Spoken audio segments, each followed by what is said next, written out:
bhai, kya haal hai? How are you doing? Everything okay with you also?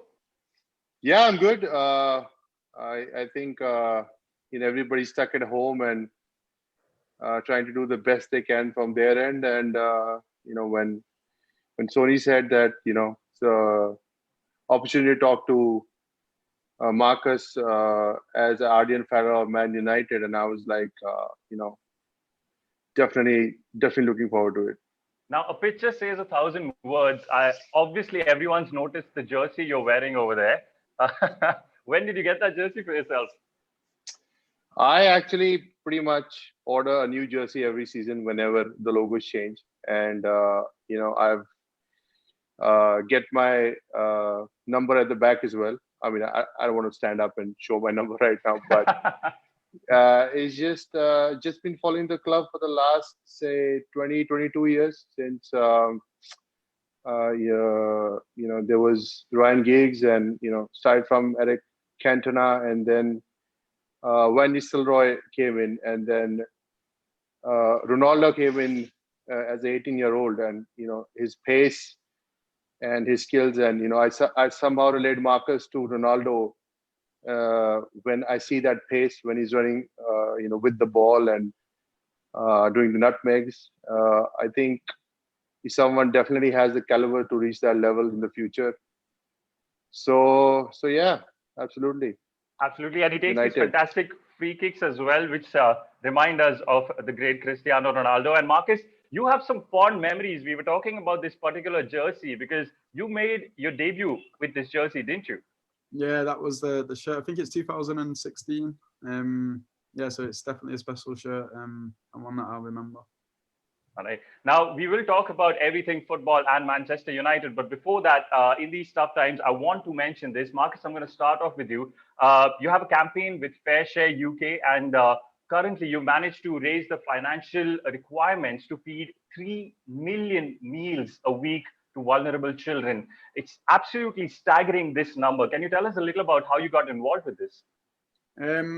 Basically, it was just, before lockdown, me and my family was speaking about what the situation could become and how it would affect certain people and how it would have affected sort of our lives when I was younger. So we just came to the conclusion that there's going to be a lot of kids, especially and families in vulnerable positions, whether it's because the parents have had to stop working or whether they've lost their jobs completely. So we knew that families were going to be affected, and it's something that I've always held close to me. If you're in a position to sort of help people, then you should never ignore that, and just do your best to try and help people in different situations. And that's literally how the conversation came about. And me and my team just started researching and learning more about the situation and the best way possible to help them. And Fair Share, collaborating with them, have really pushed the message that I wanted to push forward. And the main thing is for me that a lot of people have got involved in trying to help, and some of the people that have got involved might be in difficult situations themselves, but it goes to put others first. And that's what's important for me. That's really inspirational. And I read this on your social media post as well. 3 million meals per week is just such a phenomenal number. Thank you so much for that. Yuvi bhai, you have a charity as well, We Can, and there's a close association for you. I don't want to bring back bad memories, but you went through a very terrible time with regards to that illness, and you help cancer survivors as well. And you have a very personal attachment to this, isn't it? Yeah, definitely. I'm someone who's been through that journey, and try and help our community with whatever we can. I surely believe that sport has the power to change the world, and we have the power to change our community. Same way, Marcus has realized it at a very young age that he's able to help people out there. I mean, probably at that age, I would have never thought about that, and I realized it through my journey. And our foundation does a lot of scholarships for young kids who parents have lost all their money in their in their treatment, and they don't have any money to study. So we have about 350 kids who we have scholarships. We have a scholarship program, and then now we have started to treat younger kids from below poverty line. So we treated about 35 kids, which is the longer thought behind the foundation, that eventually you want to treat people who don't have the money for cancer. Yeah. So I think that's the way, you know, you help the community back. And we were able to provide about 2 million kits to the health workers around India, where, you know, people were struggling to go back to their cities, their homes, and they were stranded and they had no food. So it was very disheartening to see that. And whatever we could do as a foundation, you just, you know, the whole world is in trouble. You want to do whatever you can do the best from your place or from your foundation as well. It's amazing. In terms of numbers, I was reading that just during this pandemic, you managed to raise 2 crores, and a lot of that is going towards the Prime Minister's Fund as well, to help people who've been struggling through these times. And it has been a bit of the struggle. Both you gentlemen, apart from all you've achieved in terms of your sporting glory, you've done so much for the communities around you, and I'm sure everyone thanks you for that. It is very inspirational. Let's talk about football, and there's so much to talk about, I know, but I'm trying to focus and get all the right questions going. And Yuvi bhai, I'm going to start with you. You mentioned a few names. You said the Giggs, the Cantonas, the Beckhams, they were the guys you were watching. Out of all of those great names, did you have any specific favorite players that time? I mean, definitely you have your favorites. You know, I had all of them were my favorites, but I think Giggsy, because the left foot most of the times. Van Nistelrooy, and I think Ronaldo coming in. You know, the forward was very special, like it is today with Marcus, Anthony, and I think Greenwood is a really special player. I hope Marca gets along with him. It's okay to take his name. So I think I see the same quality of that time now, definitely in a forward position.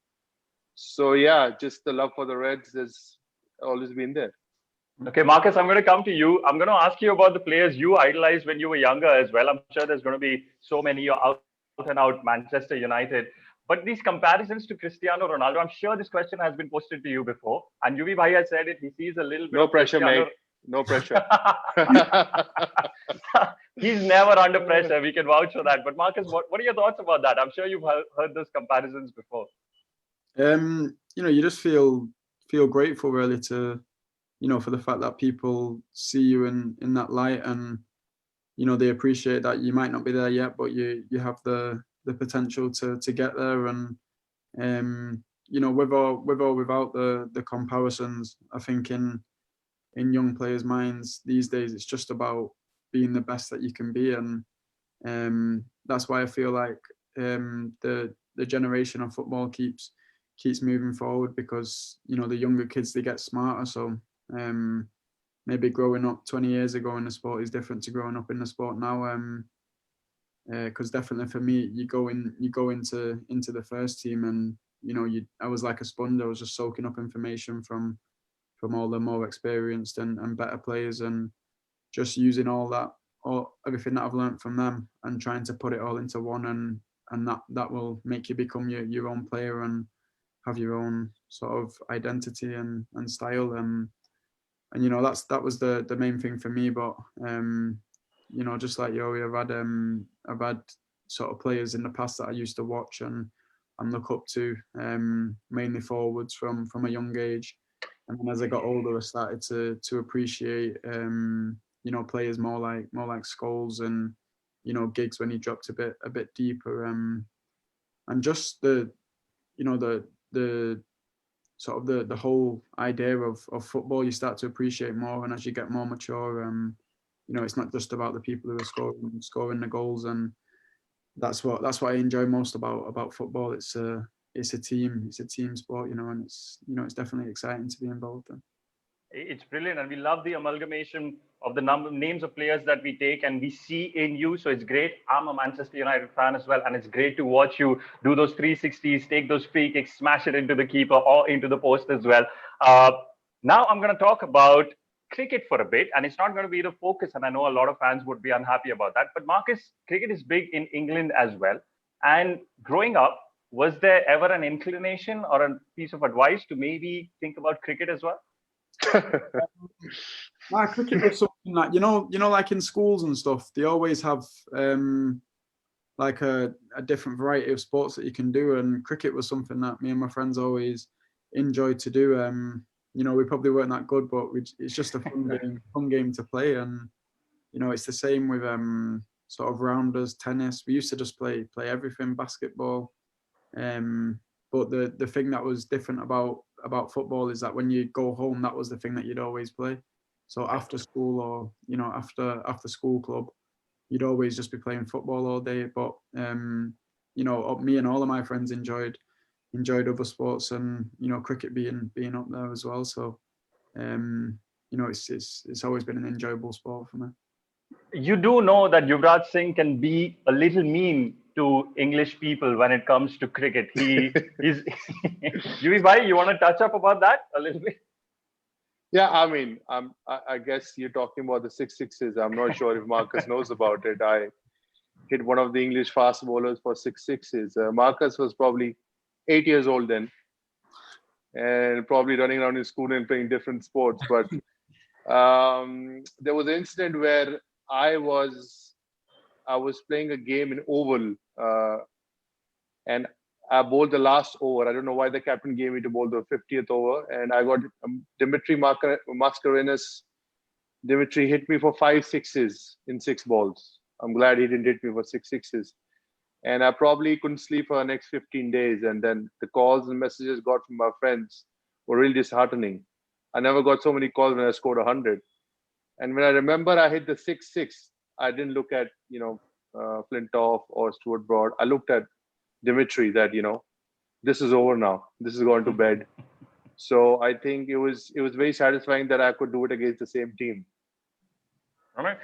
Yuvi bhai, have you seen Manchester? I mean, I'm pretty sure I know the answer to this, but been to Old Trafford, watched these guys play football? Oh yeah, definitely. I've been to Old Trafford 2007. Watched a game against Wigan where United won 2-1. Watched another game in 2012. It's a funny story. I'm sure Marcus will really enjoy the story. We went to the Emirates Stadium now in Arsenal, and we were wearing Man United scarves, and obviously we couldn't sit with the Arsenal fans, and we beat them at home 2-1. And by the time we were coming out, the Arsenal fans were really angry, and we were like, let's put these scarves inside our jackets.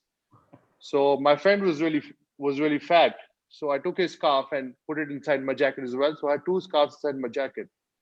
So I met some Indian fans, and they were fuming. They were like, "Hey, Yuvraj, I hope you're supporting Arsenal." And I just kept a straight face, and I didn't say anything. He's like, "No problem, mate. You put on a lot of weight. Make sure you get up those points."